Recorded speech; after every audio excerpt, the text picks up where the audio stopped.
Bismillahirrahmanirrahim. Asyhadu an la ilaha illallah wa asyhadu anna Muhammadar Rasulullah. Sallallahu ala Muhammad. Assalamualaikum warahmatullahi wabarakatuh. Salam sejahtera, salam damai, salam kebahagiaan, dan salam keselamatan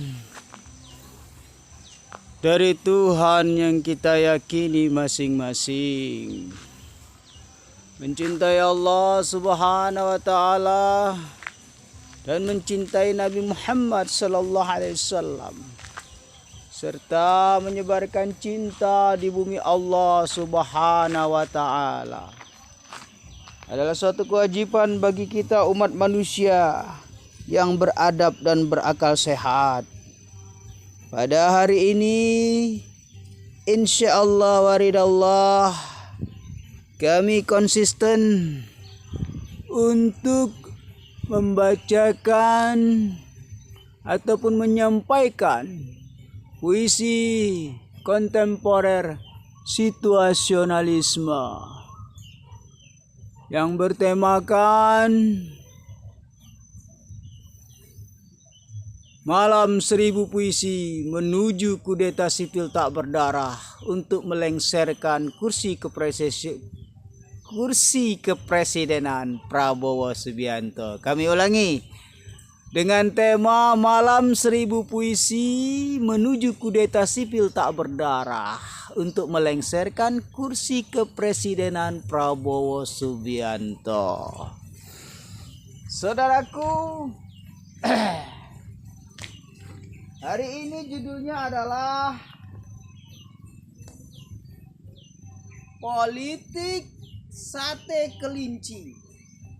Ya, judul puisi kontemporer situasionalisme hari ini adalah Politik Sate Kelinci. Tadi malam, tepatnya setelah sholat maghrib, aku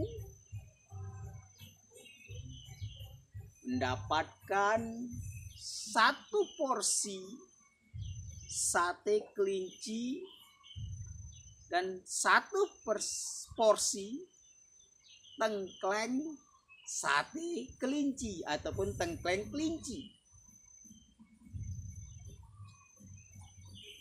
Kubuka bungkus sate kelinci tersebut, lalu kuhitung satu persatu jumlah sate yang ada di dalam bungkus tersebut. Setelah semuanya proporsional dan menggugah seleraku sebagai manusia normal, lalu kutaburi cabai yang sudah disediakan.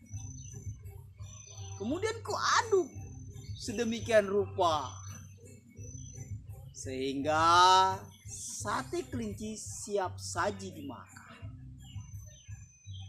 Baru satu tusuk aku memakannya, terjadi pertempuran hebat tadi malam.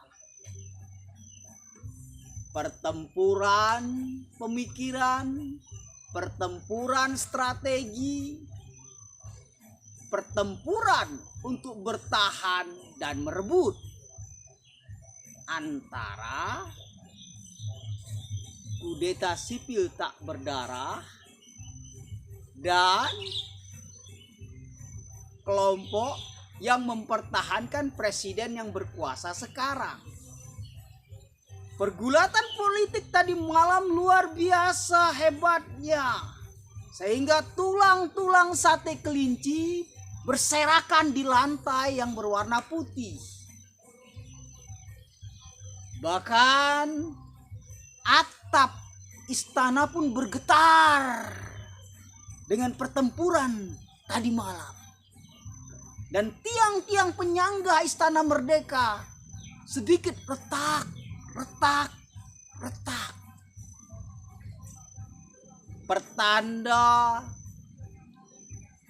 sangat dahsyatnya. Namun hebatnya tadi malam tidak ada yang berdarah-darah. Tidak ada nyawa yang melayang. Tidak ada satupun korban jiwa.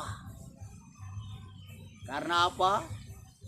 Karena pertempuran semalam adalah pertempuran ideologi, pertempuran strategi, serta dialektika yang manusiawi dan logika secara terstruktur tentunya. Hasil permainan pertempuran tersebut, kudeta sipil tak berdarah, tidak kalah. Dan kaum yang mempertahankan presiden yang berkuasa saat ini juga tidak juga mau menyerah. Mereka mengatakan, jangankan tanggal 27 Agustus, tanggal berapapun kami tetap bertahan di Istana Merdeka. Begitu kata mereka. Kami mengatakan, tanggal 27 Agustus itu bukan dari kami. Bukan inisiatornya kami. Artinya, kami tidak terlibat pada tanggal 27 Agustus besok. No, jangan melihat dari kacamatamu saja, wahai kaum Istana Merdeka. Tidak ada yang mau mengalah. Tidak ada yang mau menyerah. Kaum kudeta sipil tak berdarah untuk melengsarkan kursi kepresidenan yang berkuasa saat ini terus gigih memperjuangkan, akan terus melangkah. Dan langkah awal kami adalah Yogyakarta sebagai basis perjuangan kami. Perjuangan seni, budaya, berpolitik pragmatis yang bermoral dan beretika tentunya. Karena kami kaum intelektual, kaum buruh bergabung, kaum marginal bergabung, kaum proletar bergabung, dan banyak kelompok-kelompok yang tidak bisa kami sebutkan yang sudah siap untuk menggabungkan diri. Kudeta sipil tak berdarah tidak bisa dihentikan, wahai sang presiden. Ini fakta. Inilah yang menentukan titik balik sejarah Republik Indonesia. Dan memang kau apes, wahai sang presiden yang berkuasa sekarang. Di eramu lah terjadi lagi kudeta sipil tak berdarah. Sebelumnya pernah terjadi di era presiden kita yang dihentikan di tengah jalan, Al-Mukarram Gus Dur Abdurrahman Wahid, diturunkan di tengah jalan. Nah, sekarang kau akan merasakan juga, wahai sang presiden yang berkuasa saat ini. Itulah mengapa Yogyakarta kami memilihnya. Di sana kami akan mendeklar Majelis Oposisi Indonesia. Engkau tidak bisa menahan. Engkau tidak bisa membuat intrik apapun, wahai presiden yang berkuasa saat sekarang ini. Engkau tidak bisa menghalangi gerakan ini. Ini maunya alam semesta, khususnya di Republik Indonesia, menginginkan ada kudeta sipil tak berdarah di Republik Indonesia ini. Ini maunya langit yang ingin menurunkan engkau di tengah jalan. Memang menyakitkan ketika lagi asyik memimpin negeri ini diturunkan di tengah jalan. Menyakitkan. Tetapi inilah fakta sejarah, Tuan Presiden. Kau harus turun di tengah jalan. Tapi kita tetap menjunjung tinggi etika dan moral dalam berpolitik pragmatis ini. Kami melibatkan rakyat Indonesia itu bukan dengan paksaan. Tapi karena rakyat Indonesia sudah mulai gerah dengan semua kebijakan yang kau buat. Yang paling krusial adalah masalah Koperasi Merah Putih dan MBG tersebut. Harusnya jika engkau ingin mensejahterakan seluruh anak-anak Republik Indonesia ini, biar mereka layak dan hidup yang memenuhi standar gizi internasional, katakan begitu, maka penuhi kebutuhan mereka melalui orang tua mereka. Jangan kau biarkan orang tuanya menganggur. Ciptakan lapangan pekerjaan. Maka tanpa engkau minta, orang tuanya akan membeli makanan-makanan yang bergizi untuk anak-anak mereka. Tidak perlu lagi satu telur dibagi 5 orang. Tidak perlu lagi nasi yang 2 kepal dibagi 3 orang. Tidak perlu lagi makan mie instan dicampur nasi, campur kerupuk. Akan ada daging, akan ada telur, akan ada variasi makanan lainnya agar mereka bergizi, tumbuh sehat sesuai harapan kau, wahai Sang Presiden. Dan kau tidak perlu repot-repot lagi membuat dapur MBG lah. Itulah struktur yang baru lah. Itu hanya menjadi ladang korupsi. Bayangkan berapa ratus triliun habis untuk MBG. Jika engkau membuka lapangan pekerjaan untuk para orang tua siswa atau para orang tua anak-anak di Republik Indonesia ini, maka dijamin mereka bahagia bersama kedua orang tuanya. Marilah Presiden Republik Indonesia, jernihkan hatimu. Sate kelinci tadi malam sudah membuktikan kami harus berangkat ke Yogyakarta. Sate kelinci tadi malam sudah membuktikan kami memang harus ke Yogyakarta. Dan sate kelinci tadi malam mengharuskan kami memulai gerakan ini dari nol. No basis massa. Tiada rekayasa. Semuanya natural. Kami paham betul akan ada intrik-intrik politik dari Istana Merdeka yang akan mengkontaminasi gerakan kami. Itu pasti. Dan kami sudah siap akan hal tersebut dan konsekuensi tersebut. Tapi kami mohon dengan segala hormat, jangan gunakan kekuatan militermu, jangan gunakan kekuatan polrimu, dan jangan gunakan kekuatan capung-capung yang bertebaran di mana-mana itu. Mari berpolitik sehat. Jangan menggunakan kekuatan negara untuk memberhangus hak politik kami, Tuan Presiden. Biarkanlah kami ke Yogyakarta. Biarkanlah kami mendeklar Majelis Oposisi Indonesia. Biarkanlah kami membuka ruang publik dalam seni dan budaya. Malam 1000 puisi menuju kudeta sipil tak berdarah untuk melengsarkan kursi kepresidenan yang berkuasa saat sekarang ini. Kami bukan tidak mau menyebut namamu, karena ada suara-suara tikus yang suka menggerogoti, menyentil kami. Penyair gila, jangan kau sebut-sebut nama presiden sekarang ini. Bisa dicekal kau nanti, bisa dibusukkan kau nanti, dan kau tidak bisa berkembang. Padahal itu tikus-tikus yang suka menggerogoti istana, yang suka menggerogoti Republik Indonesia ini yang berbicara seperti itu. Tetapi kami dengarkan. Karena apa? Karena kami respect kepadamu, wahai jenderal. Karena kami tetap menjunjung tinggi.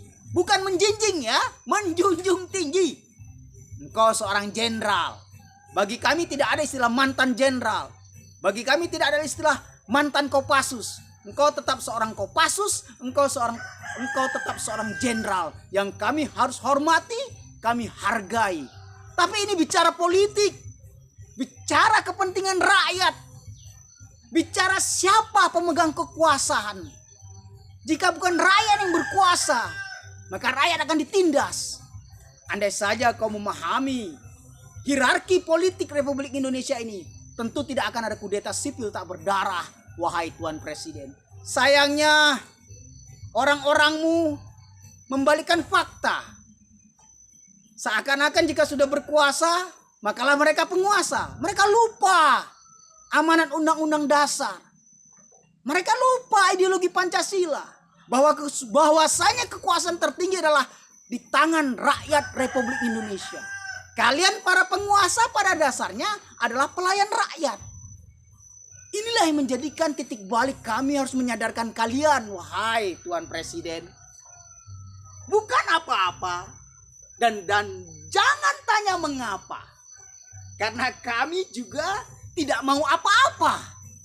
Kami hanya ingin menurunkan kau di tengah jalan. Tetapi bukan di tengah jalan buta. Kami tidak selicik dan sepicik itu.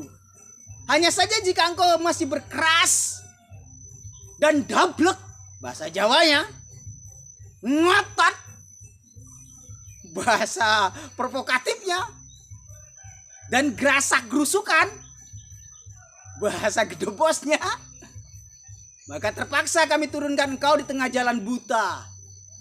Maka jangan paksakan sesuatu yang tidak harus dipaksakan. Bila saatnya sudah turun, maka turunlah wahai Sang Presiden. Jangan paksakan terus duduk. Bila saatnya sudah harus engkau turun dari kekuasaanmu, maka lakukanlah dengan cara terhormat. Jangan sampai rakyat yang melakukan itu. Itu sangat menyedihkan sekaligus memalukan. Kita sudah disentil 5.300 kali. Al-akhir, Tuan Presiden yang sedang berkuasa saat sekarang ini. Sate kelinci tadi malam mengharuskan kami berangkat hari ini juga.